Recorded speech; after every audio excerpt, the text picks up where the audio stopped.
तो वाडा साहब, ये जो कमेटी बनी है बहुत अच्छा हुआ है, मैं तो इस पर बहुत खुश हूँ। और मैं तो ये हैरान हूँ कि ये कैसे हो गया। और जाहिर बात है इमरान खान साहब को स्पीकर साहब ने बताया होगा कि इस कमेटी में मैं शहबाज शरीफ को भी रख रहा हूँ और जरदारी साहब को भी रख रहा हूँ। खान साहब मान कैसे गए इस कमेटी का मेंबर बनने पे? देखिए मीर साहब, ये कमेटियाँ बनती भी रहती हैं, कमेटियाँ कॉन्स्टिट्यूट भी होती हैं, कमेटियों में कोई आता भी नहीं है, कमेटियाँ चली भी जाती हैं। तो वो खान तो साहब नहीं खैर आएंगे? मैं अभी तो कबल वक्त है। लेकिन मैं सिर्फ आपको इतना बताना चाहता हूँ कि देखिए सर, मेरी तो कुछ दिनों से एक परेशानी है जो मियाँ साहब हैं, नवाज बहन है और आप लोग हैं, कि सर मुझे इस मुल्क के अंदर ना कुछ चीज़ अब कुछ समझ नहीं आ रहा। मैं ये कह रहा हूँ कि सर, कल से मैं एक चीज़ कह रहा हूँ कि जितनी ये कहते हैं जी इल्ज़ाम है, मान लिया इल्ज़ाम है शहबाज शरीफ साहब, मैंने सर कल भी कहा कि मैं एज फेडरल मिनिस्टर मेरा प्रोगेटिव था कि मैं मिनिस्टर्स इन क्लेम में रहूँ। मुझे 13 नंबर का घर भी मिल गया, मेहरबानी है चीमा साहब की। मुझे जब पता चला शहबाज शरीफ साहब आ रहे हैं, मैंने वो घर की चाबियाँ वापस कर दी। मैं कहा मुझे नहीं रहना।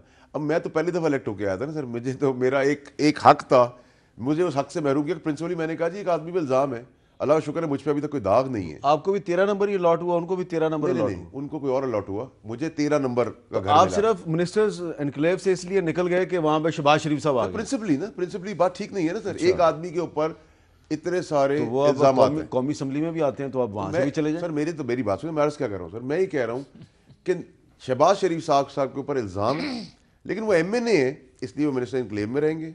वो गाड़ियों के होटल में वापस आएंगे, सूट पहनेंगे, तकरीर अपनी करेंगे, अपनी बातें सुनाएंगे, हमारी बारी में उठ के चले जाएंगे। एक आम आदमी जो पाकिस्तानी है, जो जेलों में कत्ल के केसेस में मुलव्वस है, जेब कतरी के में है, किडनैपिंग में है, उसके ऊपर क्या साबित हो गया? उसको आपने क्यों बंद किया हुआ है?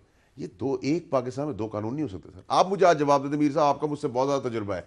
एक आम आदमी है जिसके ऊपर कत्ल का मुकदमा है, उस पर अभी तक साबित नहीं, उस पर भी इल्ज़ाम है। अच्छा, वो अब 8 साल वाडा से साहब, अंदर है। खुशकिस्मती से मैं हुकूमत में नहीं हूँ, ना ही वजीर हूँ, तो वजीर आप हैं, जवाब आपको देना नहीं सर, नहीं, चाहिए। मैं तो देखिए, मैं ये बताना चाह रहा हूँ, कि आप इस पे कंसर्न का इजहार कर मैं रहे हैं। कंसर्न का इंतजार कर रहा हूँ। और एक पाकिस्तान में दो कानून नहीं हो सकते सर।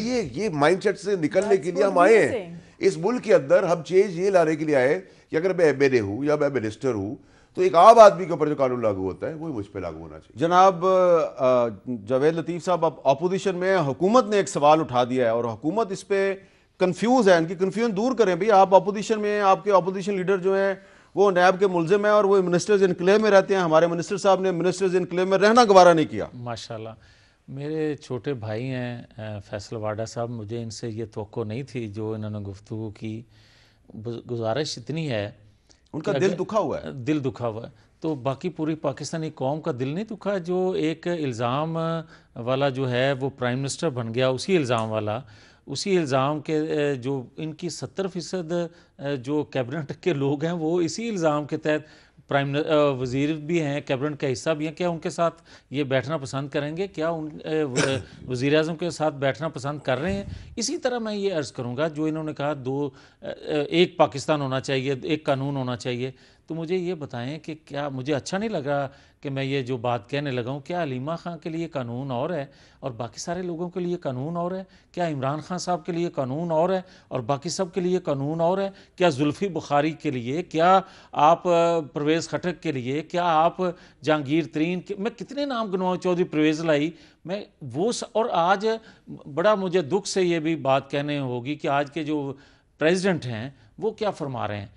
वो कहते हैं कि जनाब, पब्लिक अकाउंट कमेटी का, अगर आप सिंध की बात कर रहे थे किसी प्रोग्राम में, किसी ने पूछा तो एक चैनल के एंकर ने, तो वो फरमाने लगे कि जनाब खैबर पख्तूनख्वा में इसलिए पब्लिक अकाउंट कमेटी अपोजिशन को नहीं दी गई क्योंकि वहाँ करप्शन नहीं हुई। हम समझते हैं कि करप्शन नहीं है और मौजूदा हुकूमत वो समझ रही है, इसलिए पब्लिक अकाउंट कमेटी अपोजिशन को देने की ज़रूरत नहीं है। जो 2013 में हुकूमत थी उस वक्त भी पब्लिक अकाउंट कमेटी इन्हीं के पास और आज भी इन्हीं के पास, लिहाजा ज़रूरत नहीं। और इसी प्रेसिडेंट साहब ने, मैंने शायद आपके प्रोग्राम में भी एक दफ़ा अर्ज़ किया था कि भाई यही प्रोग्राम प्रेसिडेंट साहब फरमाते हैं कि जनाब करप्शन की वजह से मशरकी पाकिस्तान हमसे अलग हो गया था, वो मुल्क टूट गया था।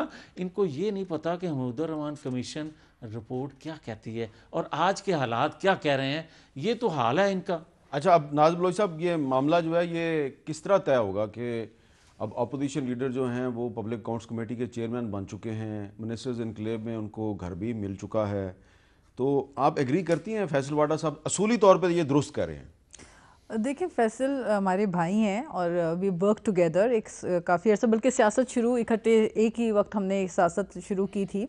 देखिए मैं समझती हूँ कि थोड़ा बहुत हमें अपने जज्बात इमोशंस जो हैं उनको थोड़ा सा इन मामलों के अंदर टॉलरेंस को ज़्यादा हमें फ़रोग देना चाहिए, और ये जो पॉलिटिक्स ऑफ हेट है इसका ख़ात्मा करना बहुत ज़रूरी है। एक दूसरे को एक्सेप्ट ना करना, देखिए ठीक है इस वक्त अगर वही बात है, मैं जावेद लतीफ़ साहब की बात से 100% मुत्तफिक हूँ कि फिर हेलीकॉप्टर केस हो, फिर मालम जबा केस हो, फिर बिलियन ट्री सुनामी हो, फिर केपी में BRT हो, एहतसाब कमीशन का बंद हो जाना, ताले लग जाना एहतसाब कमीशन केपी में, बहुत सारे आपके पास भी ऐसे लोग बैठे हुए हैं जो कि नाबज़दा हैं, जिनके ऊपर बहुत बड़े बड़े मगरमच्छ। अच्छा हामिद मीर साहब, मैं एक और बात आपके प्लेटफॉर्म से अर्ज़ करना चाहती हूँ कि देखें बहुत जो बड़े असल मगरमच्छ हैं वो तो हर दौर में वजीर बन जाते हैं, और आपको पता है जो कॉपी पेस्ट काबीना आ चुकी है, परवेज़ मुशर्रफ की काबीना इनके पास इस वक्त कॉपी पेस्ट हो चुकी है, तो उनमें बहुत सारे ऐसे हैं जिनके ऊपर केसेस हैं, नाबज़दा लोग हैं, उनके ऊपर अगर आप फिर दोहरा मयार रखेंगे, फिर एक कानून नहीं होगा, 2 कवानीन होंगे पाकिस्तान में,